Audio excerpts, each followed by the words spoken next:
Hello and welcome to Comic Book Herald's Krakin Krakoa. This is the series where I, Dave Busing, founder and editor-in-chief of comicbookherald.com, attempt to make my way through Jonathan Hickman written House of X and Powers of 10, the new X-Men series going on at Marvel here in 2019. And in Krakin Krakoa, what I'm doing is I'm talking about some of the reading orders and theories and history of Marvel Comics that are playing a pretty big role in House of X and Powers of 10. If you're unfamiliar with these series and what's happening in these comics right now, I will be talking about events that happen in these issues. There may be some spoilers. If you want to go in totally fresh to House of X and Powers of 10, I would recommend avoiding these, reading the issues, and then coming back for the context. What I'm going to be talking about today is the history of the alien race known as the Phalanx. Okay, they've come up in Powers of 10, number 2, in a big way. And this alien race, they've played a role in X-Men history in the 1990s when they were created. Technically, there's sort of a stealth origin in the 80s I'll talk about a little bit. But they actually are named in the 1980s. And then they have some pretty sporadic appearances throughout the Marvel Universe. So if you want to know about the Phalanx, this alien, they're a techno-organic race in the Marvel Universe. They are, sort of a cybernetic alien that come in, and basically what they do is it's a little invasion of the body snatchers. They invade individuals' sentient life, organic life, in sort of invade them with their technology, and they take them over and become a hive mind where they all operate together sort of as one. So it takes away free will for the most part. It takes away sort of, what makes you unique and individual and brings you into the collective Phalanx. That's the type of alien race that they are. As you can see here in the video, if you're watching on YouTube, again, the channel's at Comic Book Herald. If you're listening on Best Comics Ever, I recommend you check out the YouTube channel as well if you can. But I've got a Phalanx reading order up on comicbookherald.com. That's where all these Krakin Krakoa histories are published currently. If you want to check it out, you can always find more in the show notes as well for links to these guides. Without further ado, let's get into it. So in Powers of a 10, number 2, the Phalanx are introduced as sort of the ultimate in alien galactic intelligence. They are referenced as what is termed ascension for the mutant future of, I believe it's 1,000 years into the future, right? That basically ascension means we become a part of the Phalanx, which is interesting. We don't know a ton about why this would be considered a good thing. Typically, the Phalanx are enemies of the X-Men. They are considered foes because, again, they are trying to subsume organic sentient life and bring them into the Phalanx really against their will, right? Generally, people don't submit to Phalanx, their takeover willingly. There are, of course, exceptions, and that's actually what I'll talk about here. So I mentioned very briefly in the reading order, there's a stealth origin of the 1980s New Mutants run by Chris Claremont and Bill Sienkiewicz. There's not Adam Warlock, actually, he's just Warlock is introduced a New Mutants character in issues like 18 through 20, which is the Demon Bear saga, and he's a part of the Technarch. And actually, let's show you Warlock here on the YouTube vid just while I'm talking about it, because he will play a role here. So the Technarch is a Technarchy, sometimes, are an alien race that are ultimately connected to the Phalanx, okay? Generally, the way they've been introduced. So in the 80s, Warlock's introduced, he's part of the Technarchy, they're techno-organic, and this introduces the transmode virus, which is a virus that the Technarch, their race is typically trying to spread, which also kind of infects organic sentient life. Warlock is actually a mutant of the Technarchy race. Now, what we come to learn later is that the Phalanx are an alien race. They're sort of a spin-off of the Technarchy, and the Technarch and Phalanx don't really get along. What we learn in Powers of 10 for the first time is that the Phalanx have actually been playing the Technarch all this time. So let's talk about the origins here, because I mentioned most people don't give in to the Phalanx virus willingly. There are, of course, exceptions, such as mutant-hating Cameron Hodge. So this is where the Phalanx really take off in the early 1990s in a story that went on to become called the Phalanx Covenant. You have Cameron Hodge, Stephen Lang. If you don't know these names, basically what you need to know, they are mutant haters. They take on all sorts of agendas, extinction agendas, in the 1990s to try to disrupt and dismantle mutants. And they, in this Phalanx Covenant, which published about 93, 94, they actually willingly accept the transmode virus into them. They accept the Phalanx in efforts to destroy mutants. In their origins, before they're even named, in comics written by Scott Lobdell with art by John Romita Jr., and I loved going back for the John Romita Jr. Uncanny X-Men, early 90s Uncanny X-Men art at this point in time. As you can see here with the Archangel versus Cameron Hodge, the Hodge and the Phalanx are making a move, right? They're trying to become these techno-organic beings that can essentially take out mutants. And again, I've got the issues listed, but basically we've got a hodgepodge here from like Uncanny X-Men 305, 306 on through about 320 with the actual issues listed again in the Comic Book Herald reading order. You'll also find some really fun early 90s, like I said, John Romita Jr. art during this time period, but also, subplots like Sabretooth captured in the X-Mansion, which is one that is near and dear to my heart because of X-Men the Animated Series. So if you've been hankering to go back and read some 90s Uncanny X-Men post-Chris Claremont run, this is actually a pretty good opportunity to do so. I would say, all in all, the Phalanx Covenant is a pretty uneven affair, but it is frequently compelling. It is frequently interesting. And again, if you haven't read like the stretch of 1990s comics, it's kind of a good excuse to do so to get a feel for the Phalanx. I don't think necessarily, I've kind of described this alien race in the Marvel Universe as needed. It's not the go-to rec that I would make. The origins here in X-Men, the Phalanx Covenant, I would actually recommend you jump ahead to the series we're going to talk about next, the modern Annihilation Conquest, for an understanding of the Phalanx sort of at their modern best. But if you really want their origins, and again here they're named by Scott Lobdell and Joe Madureira, which is a name I don't know how to say because I wasn't actually a 90s comics collector, but obviously was a big player in X-Men and a big player in co-creating the Phalanx. I should mention here, Phalanx they have a co-creation credit that is attributed to Scott Lobdell and Joe M., and Chris Claremont and Bill Sienkiewicz as well, because of the fact that they sort of stealth created them in their New Mutants run with Warlock. So the Phalanx come, Cameron Hodge and Stephen Lang, they're plotting to infect basically all mutants. They sort of accidentally wind up with a plot that could infect all of humanity.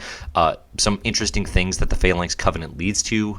Generation Next is one of them. So we have in the previous image here, we have basically the Phalanx. They begin capturing not new mutants because they're not, quote unquote new mutants, but what is going to be Generation Next. So characters like Monet, Husk, a handful of others, of course, that would be a part of the new series Generation Next. And then they also sort of bring to life Douglock, which is the Doug Ramsey. He was Cypher in the New Mutants. He's been long dead. Here he sort of makes his return as a Phalanx-infected, transmode virus-infected Douglock. So if you don't know where all that stuff comes from, that's something that's going to be referenced in X-Men comics for a good long while. And of course, you also get a whole lot of good Phalanx-infected individuals in the artwork here.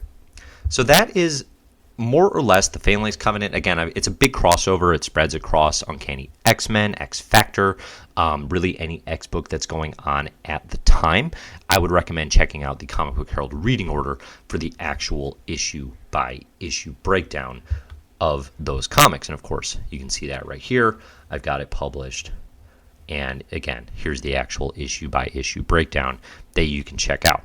Okay, from there, we get a very brief mid-90s return of the Phalanx in Uncanny X-Men 343 and 344.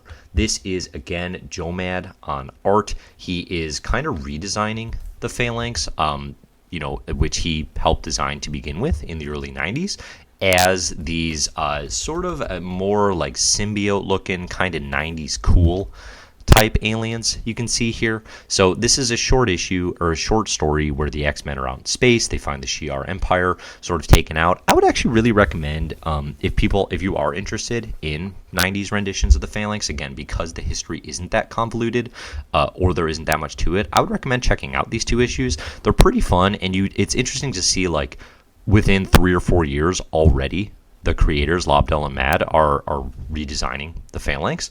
and turning them into something that kind of looks more like what we expect them to look like now, here in the 2019 Powers of 10 series.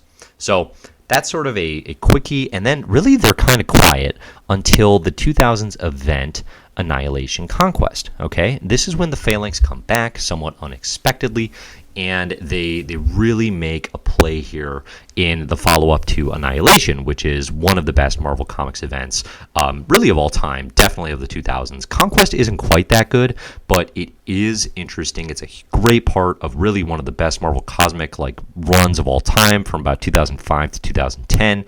It's a must-read if you're interested in that time period, and I would make a case that really anyone interested in Marvel, more or less, should be. So in Conquest, we get the Phalanx.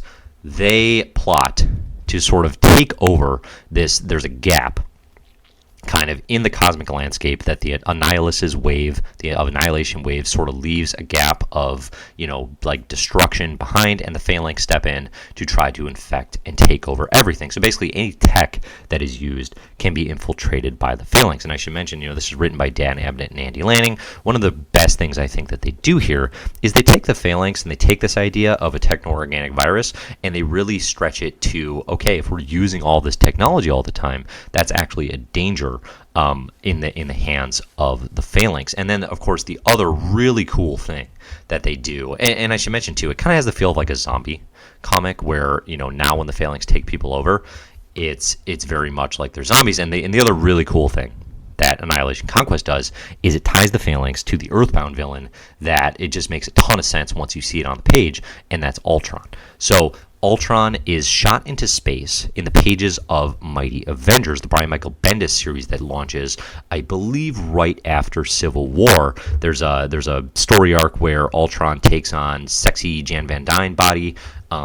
Everyone involved is very sexually confused, and the story ends with Ultron being launched into space. Here he has returned to his more typical Ultron body, but he teams up with the Phalanx, and he kind of becomes their leader, even though they are very much of a piece.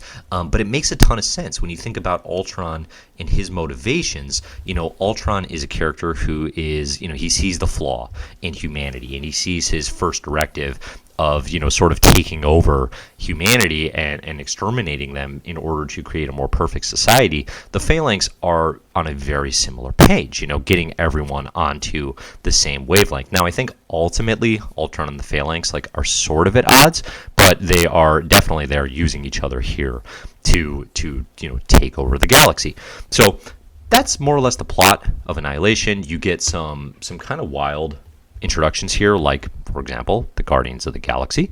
They get their start here in this story. So it's a must read for a whole variety of reasons, but definitely it's my pick for a modern read for the Phalanx because it's the best use of them that we've seen, and it's clearly the most prominent use of them to this point in time.